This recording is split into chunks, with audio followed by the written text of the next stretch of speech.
Hello, everybody. Merry Christmas. Here's the tape that I recorded in 1976.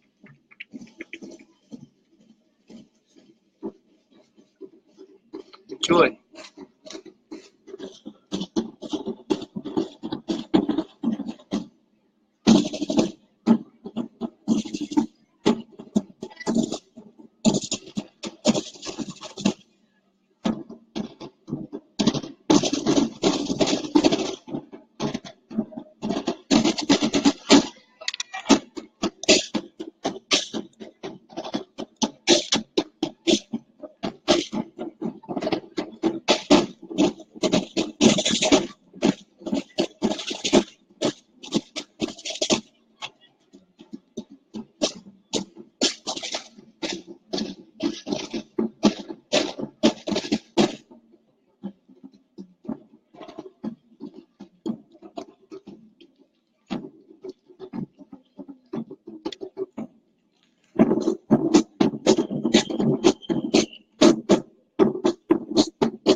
The Heavenly Christmas Tree.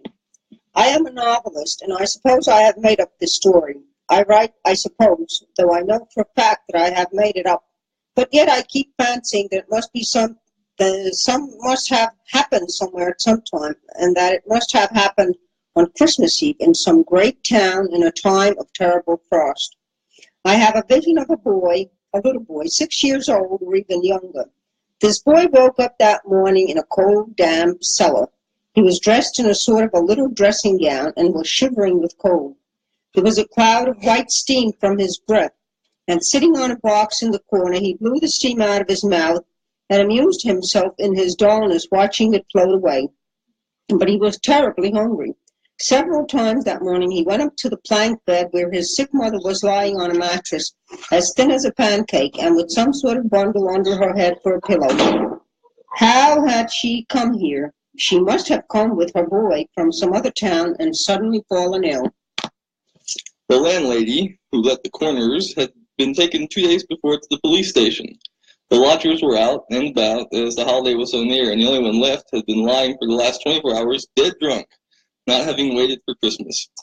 In another corner of the room, a wretched old woman of 80, who had once been a children's nurse but was now left to die friendless, was moaning and groaning with rheumatism, scolding and grumbling at the boy so that he was afraid to go near her corner. He had got a drink of water in the outer room, but could not find a crust anywhere, and had been on the point of waking his mother a dozen times. He felt frightened at last in the darkness. It had long been dusk, but no light was kindled. Touching his mother's face, he was surprised that she did not move at all, and that she was as cold as the wall. It is very cold here, he thought. He stood a little unconsciously, letting his hands rest on the dead woman's shoulders. Then he breathed on his fingers to warm them, and then, quietly fumbling for his cap on the bed, he went out of the cellar. He would have gone earlier, but was afraid of the big dog which had been howling all day at the neighbor's door at the top of the stairs. But the dog was not there now, and he went out into the street. Mercy on us, what a town! He had never seen anything like it before. In the town from which he had come, it was always such black darkness at night. There was one lamp for the whole street. The little low-pitched wooden houses were closed up with shutters. There was no one to be seen in the street after dusk. All the people shut themselves up in their houses, and there was nothing but the howling of packs of dogs, hundreds and thousands of them barking and howling all night.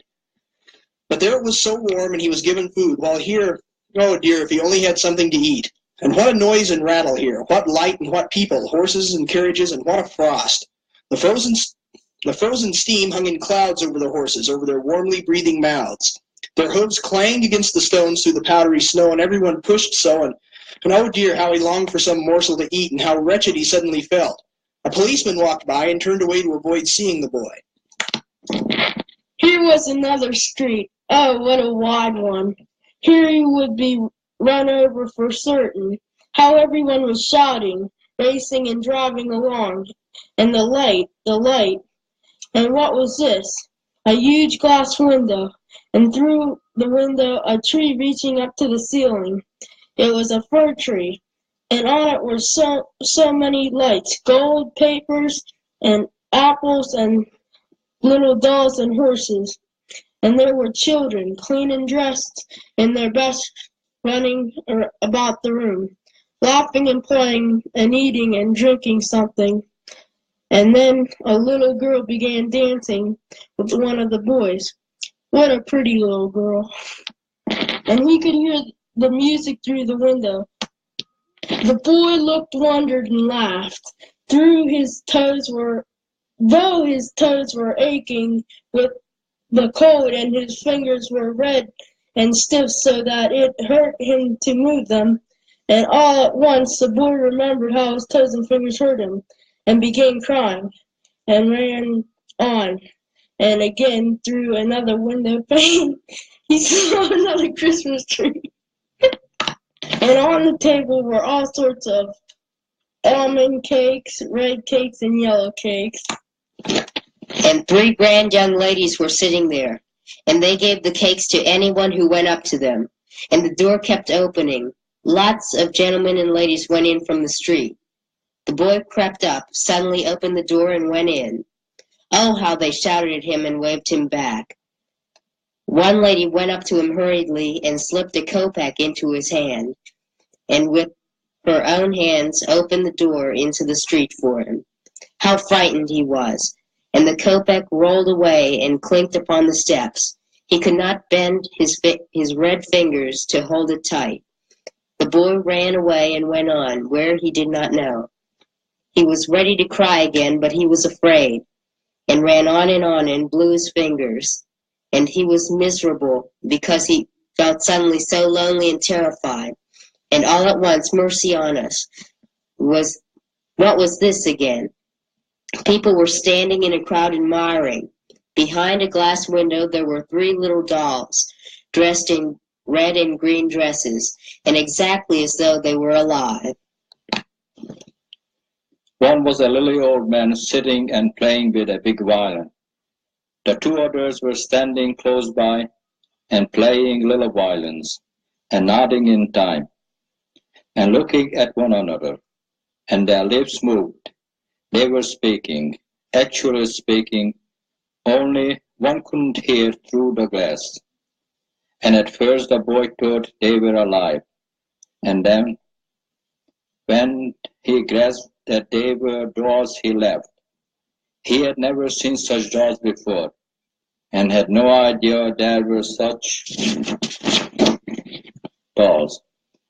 And he wanted to cry, but he felt amused by the dolls. All at once he fancied that someone caught at his mug behind. A wicked boy was standing beside him, and suddenly hit him on the head, snatched off his cap, and tripped him up. The boy fell down on the ground. At once there was a shout. He was numb with fright. He jumped up and ran away. He ran, and not knowing where he was going, ran in at the gate on someone's courtyard, and sat down behind a stack of wood. They won't find me here. Besides, it is dark. He sat huddled up and was breathless from pride.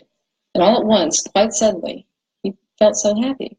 His hands and feet suddenly left off aching and grew so warm, as warm as though he were on a stove. Then he shivered all over. Then he gave a start. He must have been asleep. How nice to have a sleep here.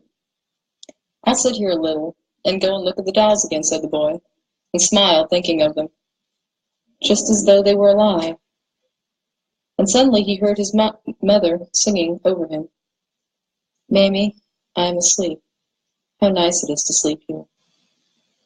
"Come to my Christmas tree, little one," a soft voice suddenly whispered over his head. He thought that this was still his mother, but no, it was not she. Who it was calling him he could not see, but someone bent over and embraced him in the darkness, and he stretched out his hands to him. And all at once, oh, what a bright light! Oh, what a Christmas tree! And yet it was not a fir tree. He had never seen a tree like that. Where was he now? Everything was bright and shining, and all around him were dolls. But no, they were not dolls. They were little boys and girls, who were so bright and shining. They all came flying around him. They all kissed him, took him, carried him along with them. And he was flying himself, and he saw that his mother was looking at him and laughing joyfully. "Mammy, Mammy, oh, how nice it is here, Mammy." And again he kissed all the children and wanted to tell them at once of those dolls in the shop window. "Who are you, boys?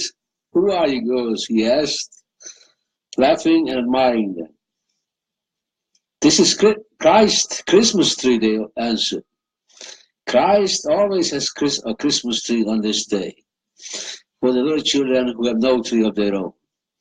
And he found that all those little boys and girls were children just like himself, that some had been frozen in a basket, and when they had, as a babies, been laid on the doorsteps of well-to-do Petersburg's people.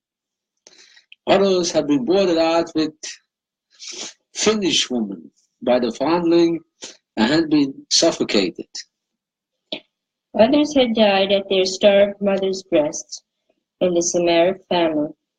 Others had died in the third-class railway carriages from the foul air, and yet they were all here. They were all like angels about Christ, and he was in the midst of them and held out his hands to them and blessed them and their sinful mothers. And the mothers of these children stood on the side, weeping. Each one knew her boy or girl, and the children flew up to them and kissed them and wiped away their tears with their little hands and begged them not to weep because they were so happy. And down below in the morning, the porter found the little dead body of the frozen child on the wood stack. They sought out his mother too. She had died before him. They met before the Lord God in heaven. Why have I made up such a story? So out of keeping with an ordinary diary, and a writer, and a writer's above all, and I promised 2 stories dealing with real events. But that is just it. I keep fancying that all this may have happened really, that is, what took place in the cellar and on the wood stack. But as for Christ's Christmas tree, I cannot tell you whether that could have happened or not. Sure Szerencsés boldog karácsony ünnepeket kívánok minden kedves szereimnek, gyerekeimnek, minden benned bízó teremtett emberiségnek, a Jézus Krisztus nevében hallgass meg kegyelmesen. Amen. Még mondja többet?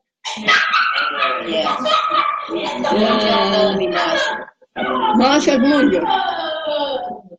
Hát nagyon jó. Vacsorát ettünk nagyon szépen. Köszönöm kedves Joli Jányoméknak és mindnyájunknak. Sok szeretettel, sokkal kívánom. Na, édesanyjátok.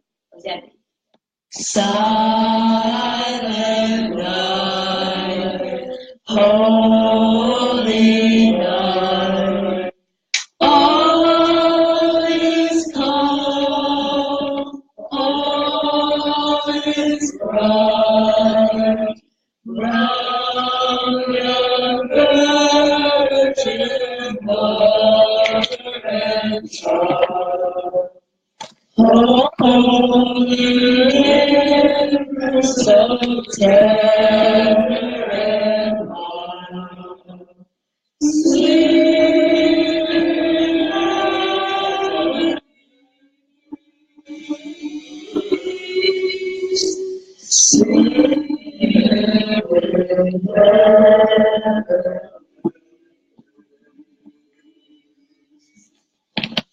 Here are the Chomos munchkins singing Good King Wenceslas.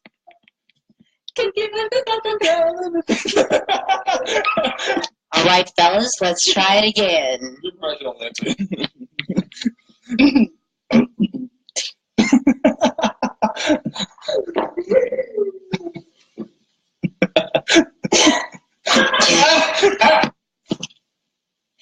Good King Wenceslas went down the feast of Stephen, like a snowy roundabout, the bakers met even. Maybe to them in the night, till the roses grew up, when the poor bakers said, "Take a little do well."